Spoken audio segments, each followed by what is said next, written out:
مفتی صاحب، میں ایک طالب علم ہوں، چیزوں کو یاد کرتا ہوں پھر بھول جاتا ہوں، تو چیزوں کے اسباق کے یاد رہنے کا کوئی عمل بتا دیں۔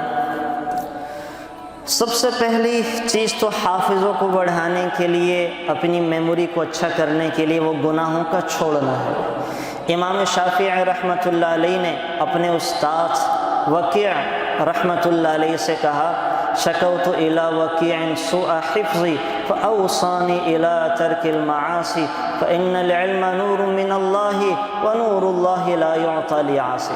امام شافعی نے اپنے استاد سے کہا کہ استاد محترم، حافظہ کمزور ہو گیا، کیا کروں؟ تو استاد نے کیا کہا؟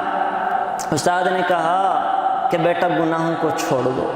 شکوت الی وکیع سوء حفظی، میں نے اپنے استاد سے حافظے کی کمزوری کی شکایت کی۔ فاوصانی الی ترک المعاصی، استاد نے کہا بیٹا گناہوں کو چھوڑ دو، گناہ نہ کیا کرو، نہ صغیرہ نہ کبیرہ، گناہوں کو چھوڑ دو۔ کیوں؟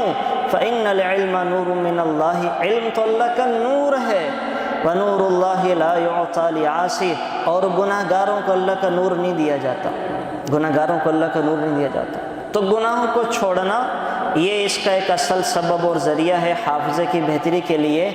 ساتھ ساتھ ایک کام یہ کریں کہ ہر نماز کے بعد یہ پڑھ لیں آپ 11 مرتبہ، رب اشرح لی صدری ویسر لی امری، حضرت موسیٰ علیہ السلام کی دعا، رب اشرح لی صدری ویسر لی امری، اللہ میرے سینے کو کھول دے، میرے کاموں کو آسان فرما۔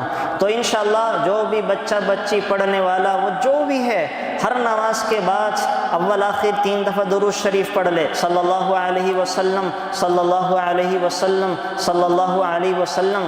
پھر یہ دعا 11 مرتبہ پڑھ لے، رب شرح لی صدری ویسر لی امری، مطلب ذہن میں رکھے، اللہ میرے سینے کو کھول دے، میرے کاموں کو آسان فرما۔ پھر درود شریف پڑھ لے 3 دفعہ، صلی اللہ علیہ وسلم، صلی اللہ علیہ وسلم، صلی اللہ علیہ وسلم۔ انشاءاللہ اللہ تعالیٰ اس عمل کی برکت سے اس کے حافظے کو تیز فرما دیں گے، اور یاد کی ہوئی چیزوں کو وہ نہیں بھولے گا۔ تو یہ عمل کریں، دونوں کام کریں، گناہوں کو چھوڑ بھی دیں ہم، اور اس وظیفے کا بھی اہتمام کریں، اللہ تعالیٰ حافظہ تیز فرما دیں گے انشاءاللہ۔ Thanks for watching. Please subscribe, like, share Mufti Sufyan.